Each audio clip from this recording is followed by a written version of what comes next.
जय जोहार, नमस्कार। दैनिक छत्तीसगढ़ चैनल देख रहे हैं आप और छत्तीसगढ़ प्रदेश की आज की सभी प्रमुख बड़ी खबरों को एक एक करके हम आपको विस्तार से बताएंगे। इससे पहले अगर आप छत्तीसगढ़ प्रदेश के हैं, छत्तीसगढ़ समाचार ठीक इसी प्रकार रोजाना देखना चाहते हैं तो नीचे लाल कलर का सब्सक्राइब बटन दिया है, जिसे दबाकर इस चैनल को आपको सब्सक्राइब करना है। शुरुआत पहली बड़ी खबर के साथ, जहां पर अगले 2 दिनों के अंदर अंदर जो मौसम के हालात है बिगड़ने जा रहे हैं। दरअसल हम आप बात करें तो अगले 2 दिनों तक बारिश के आसार छत्तीसगढ़ में एक बार फिर से दिख रहे हैं और एक बार फिर से बारिश की वजह से मौसम का जो पारा है गिरने जा रहा है और इसकी वजह से ही कड़ाके की ठंड वापस लौटने जा रही है। छत्तीसगढ़ में एक बार फिर से मौसम में बड़ा बदलाव हुआ है, जिसके चलते कई इलाकों में बारिश हो रही है और सुबह से ही बीते दिन बारिश दर्ज की जा चुकी है और अगले आने वाले 2 दिनों तक बारिश और ठंडी हवा चलने के आसार भी दिख रहे हैं। वहीं राजधानी रायपुर समेत कई जिलों में सुबह से ही हल्की बूंदाबांदी हो रही थी, जिसके चलते तापमान में गिरावट भी हुई है। वहीं अगले आने वाले 2 दिनों तक बात करें तो राहत के आसार बिल्कुल दिखाई नहीं दे रहे हैं। बारिश के बाद से एक बार फिर से कड़ाके की ठंड पड़ेगी, जैसा कि अभी के मौसम में लगातार इस प्रकार जो संभावनाएं हैं वो हो रही हैं और बीते कुछ दिनों से जैसा कि आप सभी मौसम में बदलाव देख ही रहे होंगे। इसके अलावा मौसम विभाग की माने तो उत्तर और दक्षिण से आने वाली हवा के टकराने की असर की वजह से ही बारिश हो रही है। सरगुजा के अलावा सभी संभागों में भी हल्की बारिश की संभावना जताई जा रही है और आगे जैसे जैसे जो भी अपडेट आता है मौसम विभाग के द्वारा वो हम आपके लिए हमेशा के लिए लेकर तत्पर रहते हैं। और अब बात करते हैं, लगातार ताबड़तोड़ कार्यवाही की जा रही है। पुलिस के द्वारा 2 दिन में लगातार 236 अपराधी पकड़े गए हैं और इनमें से सभी के पास से चाकू और कट्टा रखने वाले जो आदमी है उनको बरामद किया गया है। इसके अलावा बात करें तो रायपुर जेल के बाहर जो है बदमाशों की लंबी लाइनें लग गई। 2 दिन के अंतर्गत लगभग 236 से भी ज़्यादा अपराधी पकड़ लिए गए हैं। दरअसल बात करें रायपुर पुलिस की एक्शन की वजह से सेंट्रल जेल के बाहर जो है लंबी लाइनों की कतार लगी हुई नजर आई और ये लाइनें थी जो है अपराधियों की। ये लाइन उन अपराधियों की थी जिन्हें दिन भर पुलिस ने जो है ढूंढ कर पकड़ा था और इनमें से कई चाकूबाजी, गांजा बेचने, चोरी, मारपीट और शराब बेचने जैसी वारदातों में शामिल रहे हैं। बीते 2 दिनों में इसी तरह से पुलिस ने कुल मिलाकर 236 जो यहाँ पर अपराधी हैं इनको पकड़ा है। रायपुर के एसएसपी समेत 500 अफसर से भी ज्यादा अधिकारी और कर्मचारी हर दिन अपनी टीम को लेकर शहर की बस्ती और संवेदनशील मोहल्लों में घुस रही है। अड्डेबाजी करने वाले बदमाशों को इस दौरान पकड़ा भी जा रहा है। पुराने अपराधियों की तलाश में चाकू भी पुलिस को मिले हैं और कुछ के पास से नशीले टैबलेट्स भी बरामद किए गए हैं। सभी को पकड़कर जेल भेजा गया है और रात की बात करें तो जेल कैंपस के सामने इसी प्रकार की कार्यवाही में पकड़े गए बदमाशों की लंबी लाइनें लग गईं। एक एक करके सभी को अंदर भेजा गया। दरअसल बात करें तो रायपुर में पिछले कुछ वक्त से चाकूबाजी की घटनाएं बढ़ी हैं। 14 फरवरी की बात करें तो शादी के रिसेप्शन में घुसकर 3 भाइयों ने एक युवक की चाकू मारकर हत्या कर दी थी। इसके बाद से रायपुर एसएसपी प्रशांत ने हर थाने की टीम को एक्टिव कर काम पर लगा दिया है और अब शहर में दौड़ा कर बदमाशों को पुलिस पकड़कर प्रतिबंधित धाराओं में कार्यवाही करके जेल भेज रही है। और अब बात करते हैं, लाइनमैन की भर्ती परीक्षा दूसरी बार लगातार टाली जा चुकी है। लगातार बात करें तो बिजली कंपनी ने बिना वजह बताए जो है 21 फरवरी को होने वाली प्रस्तावित जो शारीरिक भर्ती परीक्षा है इसको यहाँ पर टाल दिया है और पहले इसको जनवरी में किया जाना प्रस्तावित किया गया था। Chhattisgarh power state holding company limited के द्वारा यानी कि CSPHCL के द्वारा परिचालक यानी कि लाइन के पदों पर प्रस्तावित भर्ती परीक्षा को स्थगित कर दिया गया है। दस्तावेज सत्यापन और शारीरिक दक्षता परीक्षा दस्तावेज सत्यापन और जो शारीरिक दक्षता परीक्षा है जो 21 से लेकर 26 फरवरी तक होनी प्रस्तावित थी, इसे अब टाल दिया गया है। परीक्षा की नई तिथि बाद में घोषित की जाएगी और यह लगातार दूसरी बार है जब यह परीक्षा टाली गई है। Chhattisgarh state power holding company यानी कि CSPHCL के कार्यपालक निदेशक की ओर से बताया गया है कि परिचालक के 3000 पदों पर भर्ती के लिए आवेदन मंगाए गए थे और इसके लिए 1,36,000 आवेदन आए हुए हैं। कोविड-19 के गाइडलाइन के अनुसार शारीरिक दूरी बनाए रखने की बाध्यता को देखते हुए प्रथम चरण में टेक्निकल मेरिट लिस्ट के आधार पर 3,450 आवेदकों को आमंत्रित किया गया।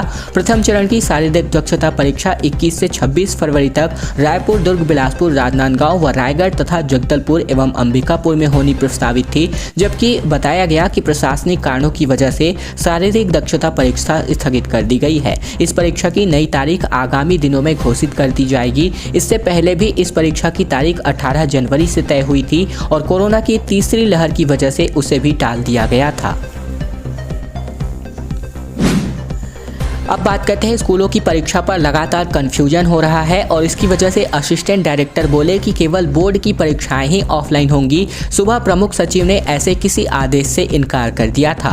दरअसल बात करें बिलासपुर में स्कूलों की परीक्षाओं को लेकर ऑनलाइन होगी या फिर ऑफलाइन, इस पर अब भी कंफ्यूजन जारी है, क्योंकि गुरुवार की सुबह संयुक्त संचालक शिक्षा RN हीराधर ने एक पत्र जारी किया था जिसमें परीक्षाएं ऑनलाइन आयोजित किए जाने की बात कही गई थी। और इस पत्र के बाद जब शिक्षा विभाग के प्रमुख सचिव आलोक शुक्ला और संचालक सुनील कुमार जैन से बातचीत की गई तो उन्होंने सभी परीक्षाएं ऑफलाइन कराने की बातें कही। इसके बाद से बवाल मच गया और दोपहर NSUI के बैनर तले स्टूडेंट्स ने जिला शिक्षा अधिकारी के दफ्तर का घेराव कर जमकर नारेबाजी की। इस दौरान छात्रों को समझाइश देते हुए सहायक संचालक ने शांत कराया और ऑनलाइन परीक्षा के लिए आदेश जारी करने संबंधी जानकारी दी। उन्होंने कहा कि केवल माध्यमिक शिक्षा मंडल की बोर्ड परीक्षाएं ही ऑफलाइन मोड में आयोजित होंगी, बाकी कक्षाओं की ऑनलाइन। इसके बात की सुनकर के छात्र खुशी से उछल पड़े और नारेबाजी करते हुए वापस लौट गए। NSUI के प्रदेश सचिव लक्की मुस्त्रा और साथ ही साथ कार्यकर्ताओं के साथ स्टूडेंट्स बड़ी संख्या में जिला शिक्षा अधिकारी ऑफिस पहुंच गए और उनके दफ्तर का घेराव करते हुए जमकर नारेबाजी की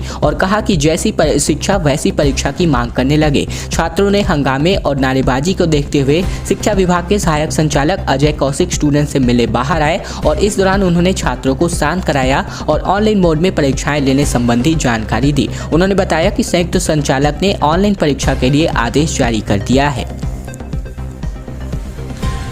छत्तीसगढ़ में पहली बार नारकोटिक्स सेल का गठन हुआ है। रायपुर के पुलिस अफसरों की खास टीमें तैयार हुई है और नशे के धंधों से जुड़े सरगना तक पहुंचेगा अब कानून का हाथ। दरअसल बात करें छत्तीसगढ़ में पहली बार नारकोटिक्स सेल का गठन हुआ है।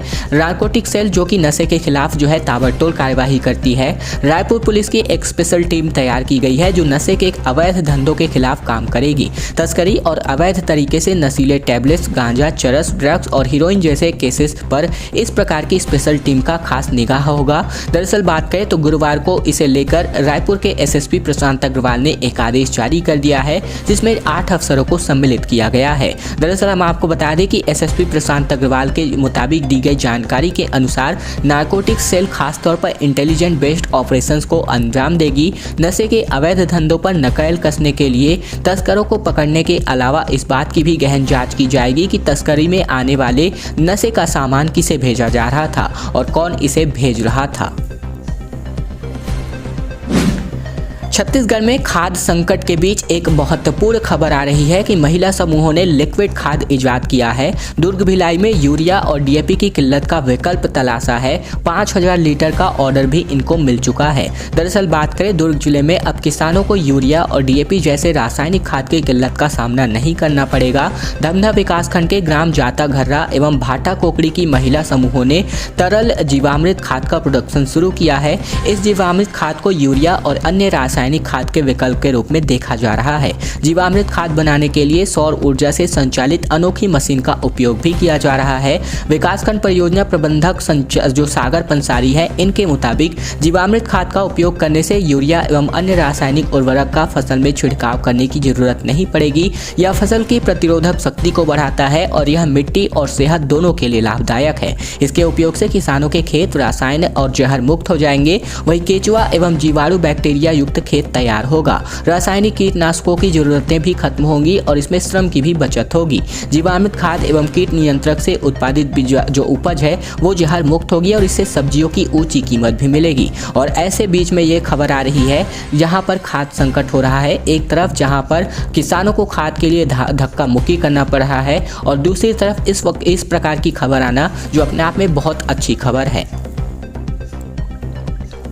छत्तीसगढ़ में नायब तहसीलदार यानी कि तहसीलदार और साथ ही साथ अधिवक्ताओं के बीच हुई मारपीट के बाद अब एक बड़ा फैसला हुआ है। छत्तीसगढ़ में राजस्व कोर्ट को अब सुरक्षा मिल चुका है। सभी जिला कलेक्टर को आदेश दिया गया है। मुंगेली में अधिवक्ता बोले कि तहसील कार्यालय खोलो, सभी परेशान हैं, जबकि रायगढ़ में कहा कि FIR दर्ज हो। दरअसल हम आपको बात करें तो छत्तीसगढ़ में हुए अभी जो विवाद है जो गहराता जा रहा है और अब भी थमने का नाम नहीं ले रहा है, जैसे कि हम आपको प्रतिदिन अपडेट भी कर रहे हैं। और इसके लिए छत्तीसगढ़ छत्तीसगढ़ में अब सभी राजस्व कोर्ट को सुरक्षा प्रदान की जाएगी। इसके लिए शासन की ओर से बाकायदा आदेश जारी कर दिया गया है। सभी जिलों के कलेक्टर को कोर्ट की सुरक्षा व्यवस्था करने को निर्देश दिया गया है। वहीं मुंगेली में अधिवक्ता भी अब तहसील कार्यालय खोले जाने के पक्ष में आ गए हैं। उनका कहना है कि इससे वकील और पक्षकार दोनों को परेशानी हो रही है। दूसरी ओर रायगढ़ में तहसीलदारों की हड़ताल को लेकर अधिवक्ताओं ने असंवैधानिक बताते हुए एफआईआर दर्ज करने की मांग की है। इसके अलावा तहसीलदारों और वकीलों के बीच चल रहा टकराव थमता नहीं दिख रहा है। लगातार बढ़ रहे विवाद को देखते हुए शासन ने भी अपनी ओर से कदम उठाया है। अपर सचिव शासन विजय कुमार चौधरी की ओर से इस संबंध में आदेश जारी हुआ है। सभी जिला कलेक्टरों को इसमें कहा गया है कि छत्तीसगढ़ कनिष्ठ प्रशासनिक सेवा संघ ने 15 फरवरी को एक ज्ञापन सौंप करके सुरक्षा व्यवस्था की मांग की थी और इसे सुनिश्चित करके अवगत कराने संबंधित आदेश जारी हुआ है। दोस्तों बीते दिन हमने आपको 176 पदों पर नर्सिंग के लिए लगभग 176 पदों पर जो भर्ती वैकेंसी है वो आई हुई थी, जिसके बारे में हमने आपको अपडेट दिया हुआ था, जो कि अब हाई कोर्ट के द्वारा स्टे कर दिया गया है। दरअसल चंदूलाल चंद्राकर मेडिकल कॉलेज में नर्स भर्ती परीक्षा पर रोक लगा दी गई है। पूर्व कर्मचारी संघ की याचिका पर हाई कोर्ट का स्टे ऑर्डर सामने आ रहा है। नर्सिंग के 176 पदों पर वैकेंसियां निकाली गई थी। दुर्ग के Chandulal Chandrakar memorial medical college Kachandur के लिए जारी की गई 176 पदों पर भर्ती पर हाई कोर्ट ने स्टे ऑर्डर दे दिया है।